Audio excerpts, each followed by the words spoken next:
All right, we got a no cool call. We've worked in a couple of these houses on this street. Have not been to this one as of yet. So let's see what's going on here. All right, we took a look inside, and it is got pretty decent airflow. We came out here. The coil doesn't look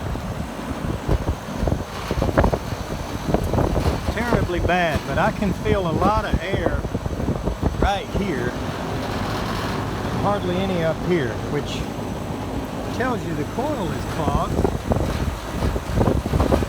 Doesn't look terrible, and then you get back here.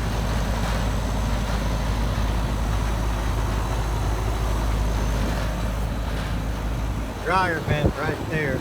So let's clean this thing out, and then we'll put the gauges on it and see how much Puron it has. All right, as we can see, it's not very dirty on that side. There is some dirt foaming out of this side, and a fair amount there. But back here is where all of that dryer lint was. And these wash through very well.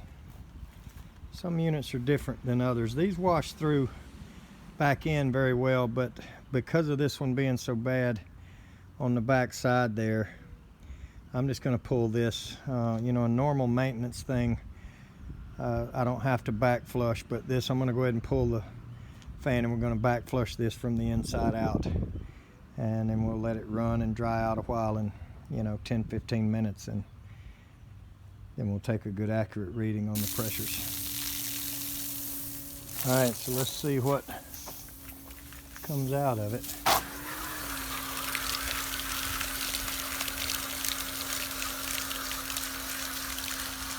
That's pretty bad.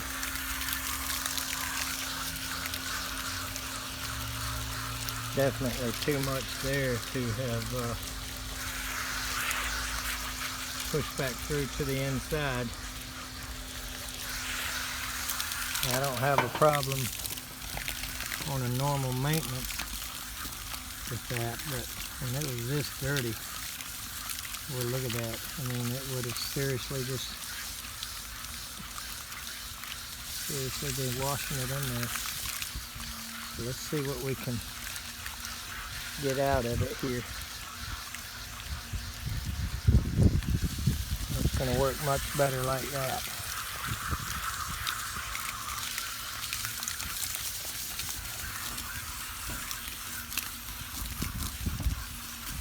I'll show you how bad it is.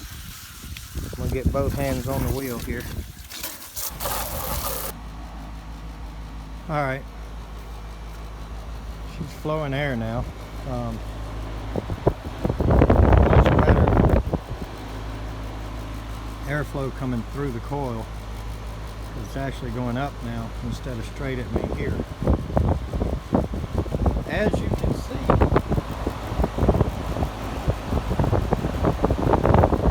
definitely have a refrigerant loss situation here.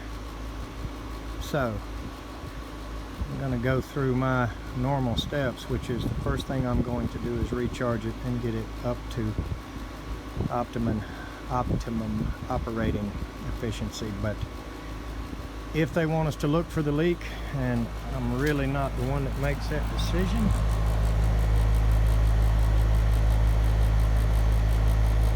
I'll give the homeowner all of the pertinent information and let them decide. I don't know if it's been charged before, if it's the first time they've had any issues with it or what, but we'll find all that out.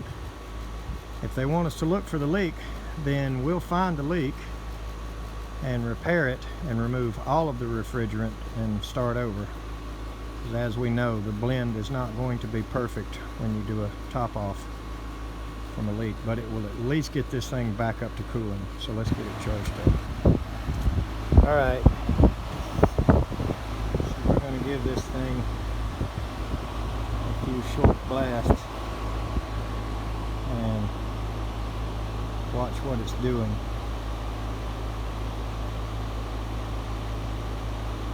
And I'd be a lot more worried about it if it wasn't a leaking situation, but we're still going to charge it kind of slow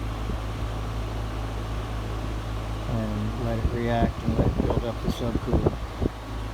So let's give it a minute while we put our hose up back into the little container. Alright, we're getting close. Let's see what the subcooling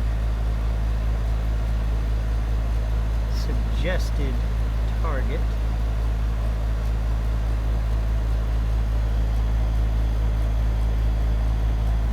I have to take a double take at that. It says 14. So when we get up that close, we're going to go kind of slow. And I don't mind it being on the high side of it because we do have a long line set going straight up there and across to the other side of the house in the attic for the furnace and the coil. So there is probably 50 plus feet, closer to 60, and 30 or more of it going across that hot attic. So I do not have a problem getting this on the high side of the subcooling target, plus we know it's leaking. So